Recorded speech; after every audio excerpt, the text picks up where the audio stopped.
திமுகவில் இணைந்ததற்கு பின் தேனிக்கு முதல் முறையாக வருகை தந்த ஓ பன்னீர்செல்வத்திற்கு திமுக தொண்டர்கள் உற்சாகமாக வரவேற்பு அளித்தனர். முன்னாள் முதலமைச்சர் ஓ பன்னீர்செல்வம் திமுகவில் இணைந்தார். இந்நிலையில் தேனி மாவட்ட எல்லையான கணவாய் மலைப்பகுதிக்கு சென்ற ஓபிஎஸ்க்கு திமுக தொண்டர்கள் உற்சாகமாக வரவேற்பு அளித்தனர்.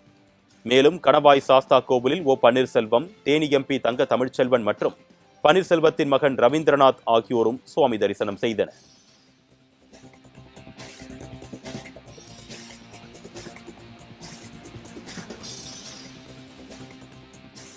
திருவெற்றியூர் தொகுதியில் ஏற்பட்ட நிலைமைதான் காரைக்குடியில் சீமானுக்கு ஏற்படும் என்று மக்களவை எம்பி கார்த்தி சிதம்பரம் தெரிவித்துள்ளார்.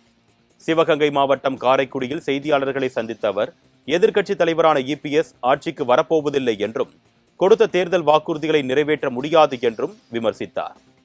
விஜய் குறித்த கேள்விக்கு விஜய் விரிவான கொள்கை விளக்கங்களை அளிக்கவில்லை என்றும் அவர் பேசுவதெல்லாம் ஏற்கனவே தயார் செய்யப்பட்ட ஸ்கிரிப்ட் என்றும் சாடினார். கவனிக்கிறது இல்லை, அவரெல்லாம் எப்போது ஒரு தடவை தான் பேசுறாரு கூட்டம், ரொம்ப நான் கவனிக்கிறது இல்லை. அதே ஸ்டீரியோடைப்பிக்கலா இருக்கு, எந்த ஒரு கொள்கை பிரகடனமும் அவர்கிட்ட கிடையாது. அதனால இதெல்லாம் பொதுவான கருத்துக்களை சொல்றாரே தவிர ஒரு டீட்டெயில்டு கொள்கை பிரகடனம் கிடையாது. நான் எப்படி உங்களையெல்லாம் சந்திக்கிறேனோ அந்த மாதிரி என்னைக்கு அவர் வந்து பேட்டி கொடுத்து பத்திரிகையாளரை சந்தித்து அன்ஸ்கிரிப்டட், ஏன்னா அவர் பேசுகிற மீட்டிங்லாம் நான் பார்த்துருக்கேன், ஸ்கிரிப்டோட தான் பேசுகிறேன். ஸ்கிரிப்ட் இல்லாமல் என்னைக்கு உங்களோட பேசுகிறாரோ அன்னைக்கு என்கிட்ட கருத்துக்களுங்க, அதுக்கப்புறம் நான் கருத்து. சீமான் போட்டியிடுற காரைக்குடி தொகுதியை பற்றி உங்களுக்கு திருவெற்றியூரில் என்ன ஆச்சோ அதே தான் திருப்பியும் காரைக்குடியில் நடக்கும். திருவெற்றியூரில் எந்த லாட்ஜில் ரூம் போட்டிருக்காருன்னு தெரியல. காரைக்குடியில் லாட்ஜில் ரூம் போட்டு போயிடுவார், தேர்தலுக்கு அப்புறம் வரமாட்டார், அவ்வளோதான்.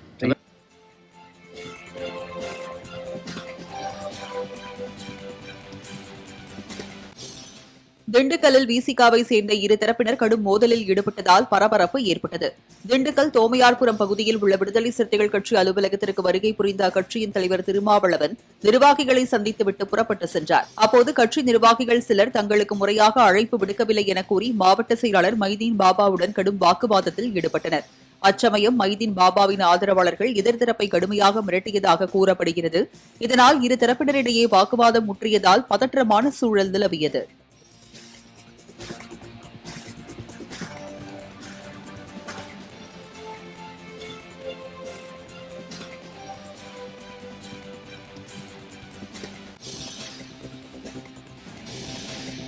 திமுகவில் இணைந்ததற்கு பின் தேனிக்கு முதல் முறையாக வருகை தந்த ஓ பன்னீர்செல்வத்திற்கு திமுக தொண்டர்கள் உற்சாகமாக வரவேற்பு அளித்தனர். முன்னாள் முதலமைச்சர் ஓ பன்னீர்செல்வம் திமுகவில் இணைந்தார். இந்நிலையில் தேனி மாவட்ட எல்லையான கணவாய் மலைப்பகுதிக்கு சென்ற ஓபிஎஸ்க்கு திமுக தொண்டர்கள் உற்சாகமாக வரவேற்பு அளித்தனர். மேலும் கணவாய் சாஸ்தா கோவிலில் ஓ பன்னீர்செல்வம், தேனி எம்பி தங்க தமிழ்ச்செல்வன் மற்றும் பன்னீர்செல்வத்தின் மகன் ரவீந்திரநாத் ஆகியோரும் சுவாமி தரிசனம் செய்தனர்.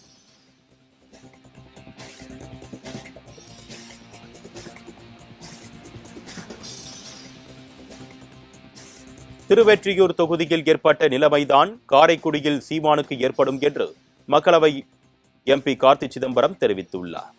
சிவகங்கை மாவட்டம் காரைக்குடியில் செய்தியாளர்களை சந்தித்த அவர், எதிர்க்கட்சித் தலைவரான இபிஎஸ் ஆட்சிக்கு வரப்போவதில்லை என்றும் கொடுத்த தேர்தல் வாக்குறுதிகளை நிறைவேற்ற முடியாது என்றும் விமர்சித்தார். விஜய் குறித்த கேள்விக்கு விஜய் விரிவான கொள்கை விளக்கங்களை அளிக்கவில்லை என்றும் அவர் பேசுவதெல்லாம் ஏற்கனவே தயார் செய்யப்பட்ட ஸ்கிரிப்ட் என்றும் சாடினார்.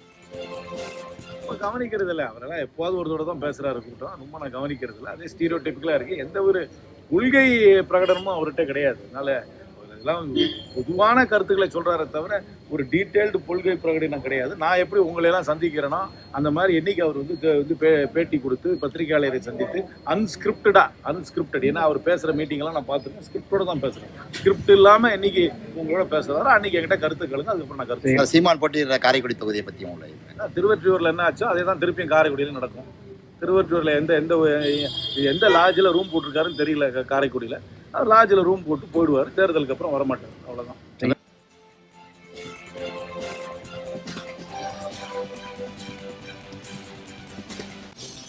திண்டுக்கல்லில் விசிகாவை சேர்ந்த இரு தரப்பினர் கடும் மோதலில் ஈடுபட்டதால் பரபரப்பு ஏற்பட்டது. திண்டுக்கல் தோமையார்புரம் பகுதியில் உள்ள விடுதலை சிறுத்தைகள் கட்சி அலுவலகத்திற்கு வருகை புரிந்த அக்கட்சியின் தலைவர் திருமாவளவன் நிர்வாகிகளை சந்தித்துவிட்டு புறப்பட்டு சென்றார். அப்போது கட்சி நிர்வாகிகள் சிலர் தங்களுக்கு முறையாக அழைப்பு விடுக்கவில்லை என கூறி மாவட்ட செயலாளர் மைதீன் பாபாவுடன் கடும் வாக்குவாதத்தில் ஈடுபட்டனர். அச்சமயம் மைதீன் பாபாவின் ஆதரவாளர்கள் எதிர்த்தரப்பை கடுமையாக மிரட்டியதாக கூறப்படுகிறது. இதனால் இரு தரப்பினரிடையே வாக்குவாதம் முற்றியதால் பதற்றமான சூழல் நிலவியது.